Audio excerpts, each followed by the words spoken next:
Hello दोस्तों, स्वागत है आपका मेरे चैनल पे। अभी विनोद क्वेश्चन पूछता है गुरुजी से कि वो कौन कौन से फैक्टर्स हैं जो एंटरप्रेन्योरियल डेवलपमेंट को अफेक्ट करते हैं, प्रभावित करते हैं। तो गुरुजी बोलते हैं, देखो क्या होता है कि जब कोई एंटरप्रेन्योर एक अपना जब आइडिया सोच लेता है तो आइडिया को जब इम्प्लीमेंट करता है, अपना नया स्टार्टअप स्टार्ट करता है, बिजनेस स्टार्ट करता है, तो उसके ग्रो होने तक जो जो परेशानियां होती हैं, वो जो फैक्टर्स होते हैं उस पर डिपेंड करती हैं। ठीक है ना। तो कुछ एक फैक्टर्स होते हैं, जैसे पहला फैक्टर है इकोनॉमिक फैक्टर। इकोनॉमिक फैक्टर मतलब कि पैसे से रिलेटेड। तो देखिए, उसके पास आइडिया है तो सबसे पहली चीज़ क्या आएगी? कैपिटल। कैपिटल मतलब पैसे की जुगाड़ कहाँ से हो भाई। आपके पास छोटा बड़ा बिजनेस जो भी आप स्टार्ट करने जा रहे हैं उसके लिए पैसा चाहिए, और पैसा चाहिए तो पैसा कहाँ से आएगा? तो इसमें पहला ऑप्शन उसके पास होता है इन्वेस्टमेंट। इन्वेस्टमेंट मतलब कि वो अपना बिजनेस आइडिया लेके जाता है और किसी इन्वेस्टर को बताता है कि देखो साहब, मैं ये कर रहा हूँ। तो इन्वेस्टर ढूंढने के बाद वो क्या करता है, उससे बोल देता है कि भाई कुछ दिनों के लिए कुछ पैसा हमें दे दो, फिर हम आपको वापस कर देंगे कुछ पैसा इंक्रीज करके। तो एक हो गया इन्वेस्टमेंट तरीका। दूसरा क्या है, वो कोई पार्टनर ढूंढ लेता है। पार्टनरशिप और इन्वेस्टमेंट दोनों अलग अलग चीज़ें हैं। पार्टनरशिप में क्या होगा, वो जिससे पैसा लेगा, तो जो जिससे वो पैसा ले रहा है, जब वो बिजनेस अपना स्टार्ट करेगा तो वो जो भी नफ़ा नुकसान होगा बिजनेस में, उसमें जो पार्टनर है वो कदम से कदम मिला के चलेगा। मतलब फ़ायदा होगा बिजनेस में तो उतना ही फ़ायदा वो पार्टनर भी लेगा, मतलब बराबर के हिस्सेदार होंगे। अगला तरीका है कि चलो थोड़ा बहुत पैसा लेके उसने जो अपना काम स्टार्ट किया, अगर उसे आगे पैसे की ज़रूरत है तो वो क्या करेगा कि कंपनी के शेयर बेचना स्टार्ट कर देगा लोगों में, ताकि वहाँ से थोड़ा बहुत पैसा और आने लगे और वो बिजनेस में लगा सके। जब उसे कहीं से भी पैसा नहीं मिलेगा तो वो क्या करेगा, बैंक के पास जाएगा, बोलेगा भैया तुम ही लोन दे दो, कहीं से पैसा नहीं मिल रहा। ठीक है, तो इस तरीके से वो अपनी पैसे की जुगाड़ करता है। अगला फैक्टर क्या है, रॉ मटेरियल। चलो पैसा आ गया, पैसा आने के बाद क्या करेगा, अब वो जाएगा मार्केट में, रॉ मटेरियल और मशीनरी को खरीदेगा। ठीक है, और खरीदने के बाद उस रॉ मटेरियल और उस मशीन को यूज़ करने के लिए उसे लेबर की रिक्वायरमेंट होगी। तो नेक्स्ट फैक्टर क्या है, लेबर। लेबर में भी वो देखेगा कि भाई कहाँ से लेबर आएगी, कैसी लेबर आएगी, कैसा स्किल सेट उनके पास होना चाहिए, तो वो लोगों को हायर करेगा। इकोनॉमिक डेवलपमेंट में ये फैक्टर अफेक्ट करता है। राइट। नेक्स्ट हो गया कि चलो लेबर भी आ गया, मशीनरी भी आ गई और प्रोडक्ट भी तैयार हो गया।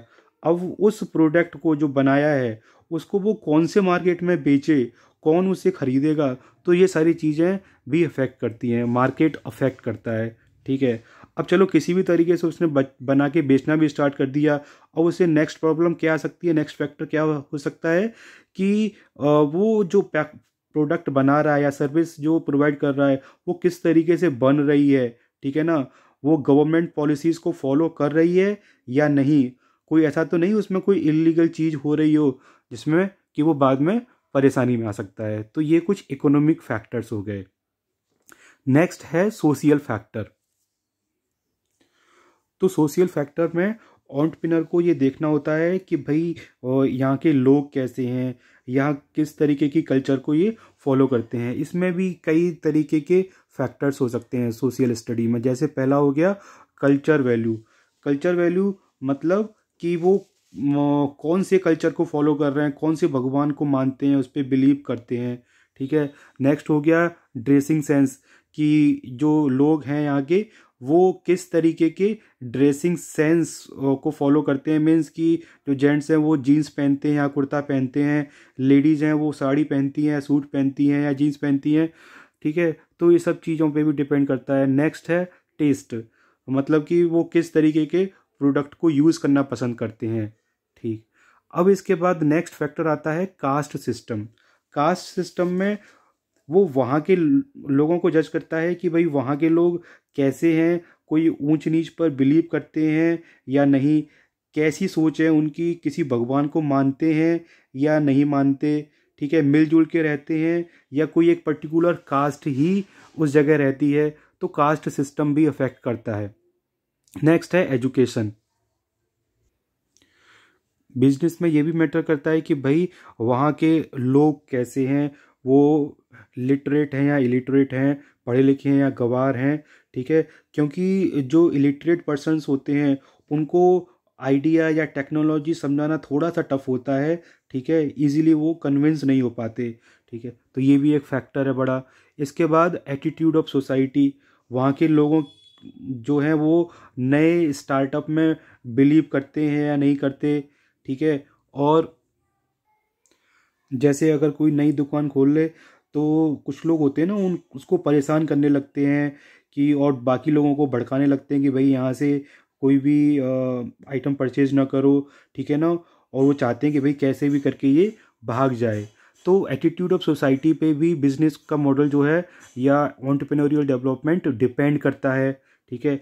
इसके अलावा जो लिविंग स्टैंडर्ड है उस पर डिपेंड करता है, मीन्स कि वहाँ के लोग कैसा रोज़मर्रा की ज़िंदगी बिता रहे हैं, कैसा चल रहा है, मतलब कि जो जैसा चल रहा है वैसा चलने देते हैं, या उनका कोई अपना कोई सपना है कि मुझे ये करना है, ठीक है। तो इस पर भी डिपेंड करता है। और इसके अलावा फैमिली बैकग्राउंड, वहाँ के लोग कैसे हैं, इनोवेटिव हैं या नहीं, सब लोग जॉब कर रहे हैं या बिजनेस कर रहे हैं, या किसी के बिजनेस के स्टार्टअप में रुचि है या नहीं। तो ये सब चीज़ें भी बहुत ज़्यादा मैटर करती हैं। एंटरप्रेन्योर के डेवलपमेंट में कुछ साइकोलॉजिकल फैक्टर्स भी होते हैं, जैसे कि पहला है एंटरप्रेन्योर, मतलब जिसने बिजनेस स्टार्ट किया है वो बंदा कैसा है, मतलब उसमें खुद की अपनी कुछ क्रिएटिविटी है या नहीं, अपना कुछ आइडिया है कि नहीं, कुछ नया करने की चाह है या नहीं। क्योंकि ऐसा होता है ना कि कुछ बंदे होते हैं जो भाई दूसरे के स्टार्टअप अगर देख लिया तो उसी तरीके का स्टार्टअप करना स्टार्ट कर देते हैं। तो अपनी खुद की कोई सोच है या नहीं, इस पर भी डिपेंड करता है डेवलपमेंट। नेक्स्ट है इंट्राप्रेन्योर, ये वो बंदे होते हैं जिनके पास आइडिया तो है लेकिन स्टार्ट नहीं करना चाहते, वो जॉब करना चाहते हैं, ठीक। नीड ऑफ अचीवमेंट, कुछ लोग ज़िंदगी में कुछ पाना चाहते हैं, कुछ चाहते हैं कि लोग उनको पहचाने, उनको बेसिकली नेम और फेम चाहिए होता है, ठीक है। और लास्ट है मोटिव, कि लोगों के पास उसका मोटिव क्या है, कि वो क्या बनना चाहते हैं, उनका गोल क्या है। तो ये सारे जो फैक्टर्स होते हैं वो एंटरप्रेन्योरियल डेवलपमेंट में के मेन फैक्टर्स हैं, राइट। Thank you everyone.